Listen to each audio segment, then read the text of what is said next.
Salut la compagnie, c'est Jules Melon et aujourd'hui dans un Ciné Critique, nous allons revenir sur un film américain thriller horrifique plutôt culte sorti il y a 40 ans, 1986 pour Hitcher ou The Hitcher en version originale, réalisation de Robert Harmon dont je découvre totalement le cinéma ici et avec dans le rôle titre l'excellentissime Rutger Hauer en mode psychopathe qu'on avait déjà vu à l'époque, notamment dans Blade Runner. À ses côtés, le jeune C. Thomas Howell qui va jouer celui qui sera traqué et qu'on avait vu dans E.T. ou encore Outsiders. Il y a également Jennifer Jason Leigh qui avait joué avec Rutger Hauer l'année précédente dans La chair et le sang de Paul Verhoeven. Reconnaissons aussi la présence de Jeffrey Demann qui sera l'un des acteurs fétiches par la suite de Frank Darabont. Et c'est sur un scénario d'Eric Red. Je le cite puisqu'après il collaborera avec Catherine Bigelow notamment dans Aux frontières de l'aube. Et c'est vrai qu'il y a des ambiances communes, peut-être. Idem sur la photographie. Le chef-op, c'est John Searle, un Australien qui était, on va dire, l'associé de Peter Weir. Donc déjà dans l'étrange, on était peut-être dans une sorte de lieu commun, même si ça reste sur le papier réaliste. Sauf qu'on va aussi avoir des interprétations quasi surnaturelles et mystiques ici, avec un film, je le disais, de traque, quelque part, mais qui commence sur des prémices particulières. On voit un jeune homme qui est en voiture, quelque part, à travers le désert de l'Ouest américain. Il se dirige, je crois, vers la Californie, si je ne me trompe pas. Bon, bref, j'allais dire peu importe, mais non. Il y a un mouvement dans cette Amérique un petit peu vaste et sauvage, mais pas trop sauvage. On est sur la route, avec quand même des bolides dessus. Et un moment, alors qu'il commence peut-être à s'endormir, qu'il rentre dans la nuit où l'obscurité et la pluie en plus, très étrange dans l'Ouest américain comme ça, mais bon, pourquoi pas, il pleut.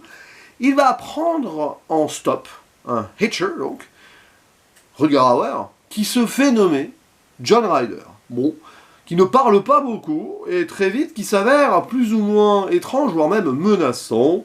En effet, du coup, Jim, c'est le prénom du jeune qui conduit, va à un moment tout faire pour se débarrasser de lui. Ça va être compliqué, il va y arriver, mais Ryder va tout le temps revenir sur son chemin, comme une entité qui a décidé de le posséder. C'est un petit peu cette lecture qu'on peut faire. Et Jim va devoir fuir, ou peut-être aussi agir d'une certaine façon. Il va continuer comme ça sa route, il va s'arrêter un moment voilà, dans une sorte de diner et tout, où il va rencontrer une jeune serveuse, Nash, jouée par Jennifer Jason Leigh, avec qui il va peut-être s'associer, etc. Mais bon, Jim Ryder semble inarrêtable. Et la police va évidemment s'en mêler, parce qu'il y a des meurtres, il y a des morts, c'est assez sanglant quand même, globalement. C'est quand même un tueur en série potentiel, ce Hitcher. Et la police, évidemment, dans ce genre de film, on le sent venir, va penser que le jeune Jim serait potentiellement le coupable. Ouh là là, c'est terrible, quelle tragédie. C'est une véritable descente aux enfers ou une entrée dans le cauchemar. Et c'est ainsi d'ailleurs que le film s'ouvre. On le voit allumer sa cigarette, allumette, poum. On n'est pas dans un match cut à la Laurence d'Arabie, mais on rentre quand même dans un désert après. Et on le voit, il a du mal à rester éveillé, et paf. Après, évidemment, il va être complètement sous adrénaline. Mais c'est vrai qu'il rentre un peu dans cette nuit-là, et on se demande si c'est la réalité qu'il est en train de vivre. Où est le réel dans ce genre de film? C'est toujours passionnant, ça, à questionner. Et c'est une découverte tardive, me concernant, j'en avais beaucoup parlé. Je sais qu'il y a eu une suite à un remake, bon, parce que évidemment il devait y avoir un gros succès là. Quand tu vois ce film, tu te dis, alors déjà un remake, pourquoi pas, mais non, visiblement il est foireux. Et alors une suite encore moins, j'ai envie de dire, mais je ferai une zone spoiler sur ce point. Et c'est assez extraordinaire parce que pendant la toute première partie du film, j'étais à fond, en me disant « Ouh là là, mais c'est exceptionnel, ça touche beaucoup ce que je peux aimer dans le cinéma, presque mental, on rentre dans la psychologie, on peut se poser pas mal de questions. À l'ancienne, j'ai envie de dire, même si c'est pas le plus important, on peut se faire quelques théories, selon comment d'ailleurs c'est mis en forme et c'est que ça veut un peu raconter. Mais bon, finalement, il y a une bascule qui a du mal à se faire, si ce n'est que la fin est vraiment très bien. Mais il y a ce creux du milieu où j'ai envie de dire finalement tout l'arc au sens large avec Nash, donc la jeune serveuse, la jeune qui travaille dans ce diner, station-service, tout ça, est presque pas inutile. Pourquoi pas? Ça donne une once d'espoir aux jeunes qui pourraient peut-être espérer avoir quelqu'un de confort, de soutien. Mais c'est mal amené, ou c'est surtout mal, pour moi, mis en profondeur, et on reste finalement pendant une bonne quarantaine de minutes, peut-être moins, hein, j'exagère, dans des poncifs de ce qu'on pourrait attendre d'un film qui pouvait partir autre part, qui finira un peu aussi autre part, et qui questionne beaucoup évidemment sur l'humanité, le monstre humain, ou cette présence-là sur laquelle on peut faire vraiment beaucoup d'interprétations. Cependant, ça reste vraiment un très bon film, attention, hein, parce que c'est géré dans le tempo, dans la mise en route de ce décrescendo vers ce qui va le mener peut-être dans l'enfer absolu. De toute façon, l'enfer, il y entre par défaut, hein, sur cette première scène, et l'importance du feu dans le film, évidemment, on va revenir. Et voir aussi, moi, ce grand mystère autour de ce personnage joué par Rutger Hauer, ça fait partie de ces grands méchants dont on ne sait rien, qui semblent totalement dénués de motifs, de mobiles, pas de motifs, plutôt de mobiles et de background, des trucs, voilà, comme le méchant dans No Country for Old Men. Enfin, je ne sais pas si c'est exactement ce qu'avaient les frères Cohen en tête, et, enfin, c'est dans un bouquin de toute façon, hein, à la base, mais si ça a un lien, il y a des choses là-dessus qu'on pourrait creuser ou non. Je ne sais pas quand le livre a été écrit par rapport au film de Hitcher, mais c'est vrai que le mal absolu, hein, potentiellement, est-ce qu'il est vraiment humain? On peut se poser voilà, ce questionnement-là, et c'est vrai que Rutger Hauer n'est pas fait pour ce rôle-là. Dire qu'il est à la fois froid et machiavélique, il est charismatique absolu, et en même temps, on essaye de comprendre, mais on peut pas, enfin, on peut tout faire ce qu'on veut. Et du coup, comme c'est compliqué, nous, le spectateur, on est dans la catharsis, si vous voulez, de Jim, on est du point de vue de lui. C'est-à-dire que la caméra épouse tout le temps son regard, ses sensations, ce qu'il vit. Il est de tous les plans et de toutes les scènes, de toute façon. D'ailleurs, c'est intéressant de voir que le film est construit de son regard, donc de ce qu'il subit, parce qu'à un moment, on peut toujours imaginer des choses. Et c'est vrai qu'on va se poser des questions sur comment il va devoir se défendre.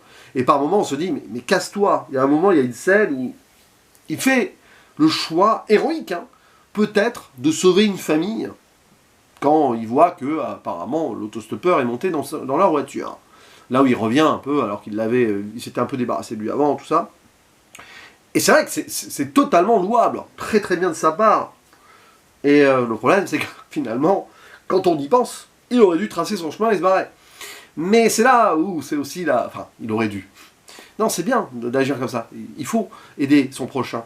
Mais là, bon, pour le coup, tant pis pour lui, ou pas. Après, je ne dis pas comment ça se termine encore. Mais ce qui est sûr, c'est que voilà, après, c'est un film très à l'américaine, hein, qui trace le motif de la route, de cette... ici, illusion potentielle d'échappatoire de liberté. On ne sait pas pourquoi il conduit là. Il va vers une sorte de rêve américain vers l'ouest, mais en fait, c'est l'inverse. Tout est inversé. C'est comme une sorte d'anti-western. On reprend certains codes là, mais il n'y a plus rien. Et évidemment, on les voit, les motifs là. C'est probablement fortement inspiré de Duel de Steven Spielberg, qui mine de rien, avec ce grand téléfilm, son premier vraiment long format, sérieux et qui a été mené à bien, etc. Enfin, je crois, mais oui, il me semble, qu'il l'avait tenté avant, mais bon, apparemment, il y a un film qui est perdu, ou je sais pas quoi. Ben, il a déjà, à l'époque, Spielberg, placé son empreinte là, il s'auto-remakera indirectement, autrement, avec Les Dents de la Mer, on le sait, voilà, on peut toujours faire ces pistes-là, mais c'est vrai que il y a quelque chose de ça, cette menace-là, alors elle n'est pas mécanique ici, mais elle devient par extension mécanique aussi, puisque cet autostoppeur existe par rapport au fait qu'il qu'il monte. Donc en tant que passager dans les voitures, il va être un peu plus que passager à un moment. Donc là-dessus, cette menace-là, à un moment, oui, on va utiliser les bolides là, plus ou moins gros, dans cet espace-là. Et c'est vrai qu'on est plus dans l'espace mental de la peur et de la survie que l'espace américain en tant que tel, même si on est dans cet espace américain-là. Et donc c'est pour ça qu'on a pas mal ces motifs. Bon, après il faut que le film dure quand même à peu près plus d'une heure et demie, quand même, 1h37 exactement, générique compris. Donc il y a le personnage de Nash, dont on ne fait pas suffisamment en fait l'utilisation autre que ce qu'on pourrait attendre d'elle, et c'est un petit peu dommage. Alors je suis pas en train de dire tiens on tombe dans la romance, non, non, là-dessus ça va. Mais on nous impose un peu son point de vue, sans vraiment en faire quelque chose de très actif dans autre que suivre et aider le jeune Jim, être son soutien donc, et c'est presque dommage, parce que tant qu'à y être, on aurait pu resserrer tout cela, sans forcément faire intervenir, du moins sur du moyen terme, un autre protagoniste qui serait vraiment dans le centre de l'action. Mais bon, ça crée un attachement, ça crée aussi un espoir qui peut être désenchanté. Donc c'est le genre de film aussi, qui est une sorte de rite initiatique, on voit le jeune Jim un peu innocent, tout ça, qui va découvrir la vie à la dure et changer pour jamais. Donc ça aussi, c'est la sortie d'une vie un petit peu posée, je dirais pas de l'enfance, mais de l'innocence, donc plutôt. Et après, évidemment, derrière, ça sera compliqué. Alors, spoiler globaux, parce que bon, là, c'est un peu compliqué, mais interprétation, spoiler, tout ça. Le film va essayer de nous miroiter quelque chose. Alors, il le fait très bien dans sa forme et dans son intention. Mais moi, j'ai ressenti pendant une grande partie du film, alors c'est plus possible à partir d'une certaine bascule, que Jim pouvait avoir une projection mentale de ce John Ryder, et à un moment, je suis en train de me dire, en fait, c'est la même personne. Enfin, Jim serait schizo, ou un truc comme ça, et en fait, il projette John Ryder parce qu'il tue, mais il n'assume pas, et donc, il y a cette idée qu'il voit un ennemi qui est lui-même. Bon, alors après, ça peut être, voilà, ça peut être mental, psychologique, ou ça peut être une allégorie d'eux aussi, c'est plutôt intéressant là-dessus. Vous voyez des lectures allégoriques plutôt. Bon, à un moment, évidemment, c'est là où je parle de ce personnage de Nash qui voit Ryder, donc c'est plus possible. Parce que les flics, finalement, enfin les policiers, les shérifs, tout ce que vous voulez là, tout ce qui interviennent, les forces de l'ordre, quoi, ne semblent pas vraiment avoir conscience de Ryder. Et puis bon, il y a Nash, puis à la fin, Ryder est vraiment arrêté. Donc, bon. On balaye ceci, c'est presque dommage, parce qu'on aurait pu rester vraiment dans l'idée très abstraite des choses, sans trop rajouter de personnages, mais il est vrai, et c'est normal, faire durer ça sur plus d'1 h 30, ça aurait été un peu compliqué, il fallait injecter de l'intrigue et des avancées, des retournements et des résolutions, enfin résolution c'est peut-être un grand mot, mais sinon, le personnage de John Ryder reste quand même une énorme énigme. D'ailleurs, quand il est arrêté à la fin, il n'a visiblement ses empreintes, il n'existe pas. Bah, il n'existe pas. Alors, c'est une sorte de fantôme qui aurait pris une apparence physique, ou une âme errante, voilà, à l'américaine, qui a tout perdu, et qui, par ce qu'il a subi, par rapport à ce qu'il a vécu de son pays et tout, en arrive là dans un nihilisme absolu. Peut-être, mais bon, après le film nous laisse ouvert là-dessus, il n'enfonce pas non plus des portes ouvertes, donc c'est très bien, mais on peut sentir quand même une sorte de mal états-unien, si vous voulez, qui se serait emparé de cet homme, et qui a perdu son humanité, quoi. Voilà. Et du coup, tout l'enjeu est là, c'est Jim, à force voilà, d'avoir subi cela et de s'impliquer après, on le voit perdre son humanité, il serait prêt à tuer peut-être, il commence à devenir un peu psychopathe forcément, mais par la fatigue, par tout ce que vous voulez, il n'en peut plus, quoi. Mais c'est passionnant. Puis quand Nash meurt, lui aussi, finalement, Jim perd tout.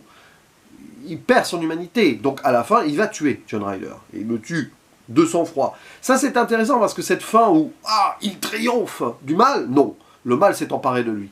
Mais dès le début, le mal s'empare plus ou moins directement de lui. Il y a quelques lignes de dialogue où John Ryder attend quelque chose de Jim. Tu le sens.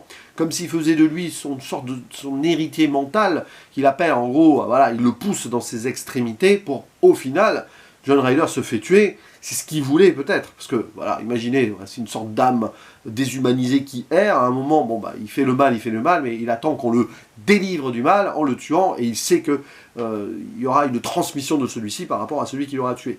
Et c'est là-dessus que, visiblement, de ce que j'ai compris, la suite fait n'importe quoi, parce qu'apparemment, Jim, dans la suite, je crois que même qu'il est dans les forces de l'ordre, ce qui n'a absolument aucun sens vu la fin de ce film, hein.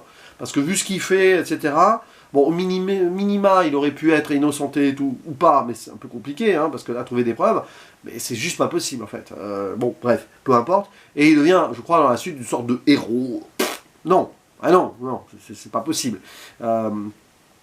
Techniquement, après ce film-là, ce jeune Jim, enfin, cette histoire-là, n'existe plus non plus. Il pourrait devenir un John Ryder. Ce qu'il aurait fallu faire, tant qu'à faire une suite, c'est faire de Jim le Hitcher d'une suite avec un autre plus jeune. Voilà. Si vous voulez, ça aurait été beaucoup plus cohérent. Mais non. Hein. Non. Apparemment, c'est pas ça. Donc, si vous voulez faire des suites, hein, parce que des films qui fonctionnent, bah, restez quand même cohérent par rapport à comment vous pouvez développer, même si ça aurait fait totalement redite. Mais bon, finalement, vous faites une autre forme de redite en faisant une sorte de film héroïque de base, peut-être, enfin, ou de survival. Mais là, c'est beaucoup plus sympa, quand même. C'est beaucoup plus mental, c'est beaucoup plus... Arriver au bout, c'est vraiment très bien, même s'il y a quand même, selon moi, des trucs où on passe à côté de vraiment ce qui aurait dû être le chef-d'œuvre psychologique absolu. Mais bon, ça c'est mon point de vue. Je ferme la zone spoiler. Donc c'est quand même quelque chose d'assez fascinant, évidemment, parce que... Bon, on traite le monstre humain, bon, humain ou non, mais bon, c'est quand même, voilà, dans sa chair, un être, un homme, hein, le personnage de Rutger Hauer, quelle que soit son identité réelle, son background dont on ne sait rien, ce qu'il a vécu, ce qu'il fait, bon, il est là, de chair et de sang, pour reprendre le film dans lequel il a joué l'année d'avant, et voir comment le jeune homme là va interagir et subir à cause de lui. Et là-dessus, ça fonctionne très bien, on va dire à 80% du temps, et puis arrivé au bout, bon, c'était assez inéluctable, dans un sens ou dans un autre, peu importe, qui survit ou non, hein, la question c'est vraiment celle de la survie mentale après tout cela. Donc tout est ouvert, et c'est vrai que là-dessus, il n'aurait jamais dû y avoir de suite. Alors remake, pourquoi pas, vous pouvez refaire l'histoire avec un contexte différent, ajouter des éléments qui n'étaient pas là, mais en gardant la même idée. Mais bon, en tout cas, ce Hitcher se suffit totalement à lui-même. C'est un film qui est assez célébré par pas mal de gens, donc je vous rassure d'ailleurs, hein, celles et ceux qui m'écoutent là, mais vous l'avez compris avec cette vidéo, j'ai vraiment beaucoup apprécié. J'en aurais voulu peut-être un peu plus, et un peu plus d'abstraction de certaines choses, sur, voilà, sur comment ça évolue, comment ça prend forme, mais il fallait évidemment mettre un peu d'action aussi, c'est les années 80, c'est le cinéma américain après tout, hein. Mais c'est vraiment fort, agréable, je sais pas si c'est le mot, mais en tout cas, un bel objet de cinéma dans cette idée horreur thriller un peu comme ça, sur les routes et psychologiques, il y a quelque chose qui ressort bien, donc c'est assez irréprochable sur quand même beaucoup de points. N'hésitez pas à dire en commentaire ce que vous pensez de ce Hitcher, si vous avez une relation très personnelle avec celui-ci, si vous l'avez découvert genre plus jeune. J'imagine, adolescent, vous tombez là-dessus, ça va encore faire plus, voilà, tricoter votre esprit dans tous les sens. Mais en tout cas, c'est quelque chose que je vais quand même garder à l'esprit. Et je vous dis donc à très bientôt ci-dessous en commentaire. À la prochaine. Ciao.